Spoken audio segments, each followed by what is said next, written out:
आहे असं सांगितलं जातं.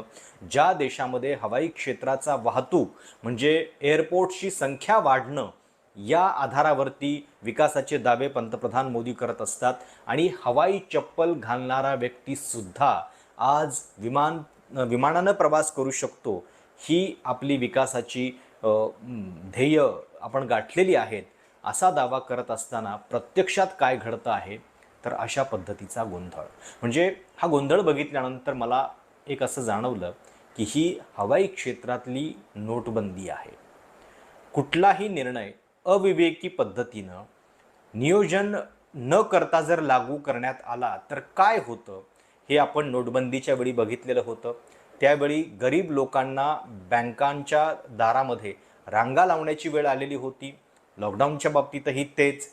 अचानकपणे रात्री 8 वाजता निर्णय जाहीर होतो आणि त्यामुळं स्थलांतरित मजुरांना हजारो किलोमीटरची पायपीट करावी लागलेली होती आणि आता ही वेळ हवाई प्रवाशांच्या वरती आलेली आहे.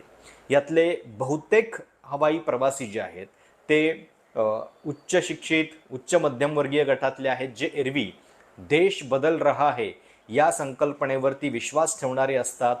पार्कमध्ये जाऊन गप्पा करणारे अंकल हे याच वर्गातले आहेत. व्हॉट्सॲप युनिव्हर्सिटीमध्ये तावातामाने भांडणारे लोक याच वर्गातले आहेत. दिवाणखान्यामध्ये मोदींच्या विकासाबद्दल कुणी काही बोलल्यानंतर त्यांना थेट त्यांच्याशी भांडण करणारे लोकसुद्धा याच वर्गातले आहेत.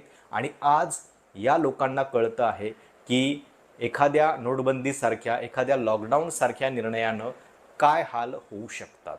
मी याला सरकारशी का जोडतोय? तुम्ही म्हणाल की इंडिगोचा प्रश्न आहे, मग आपण यात सरकारला का आणतोय?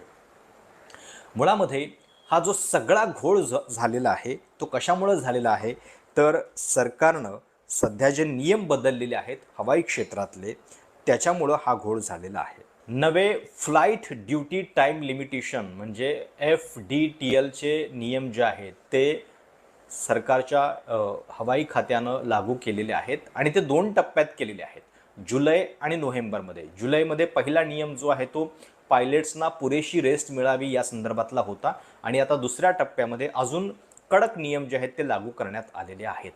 आता ज्यावेळी देशामध्ये 65% मार्केट शेअर एका कंपनीचा असतो हवाई क्षेत्रामध्ये आणि त्याच्यानंतरची जी दुसरी त्यांची स्पर्धक कंपनी आहे त्यांचा मार्केट शेअर थेट 26%च्या आसपास आहे. एअर इंडिया म्हणजे या 2 प्रमुख कंपन्यांची आत्ता मोनोपॉली किंवा त्याला डिओपॉली म्हणता येईल ती हवाई क्षेत्रामध्ये आहे. आणि ज्यावेळी इंडिगो सारखी एखादी कंपनी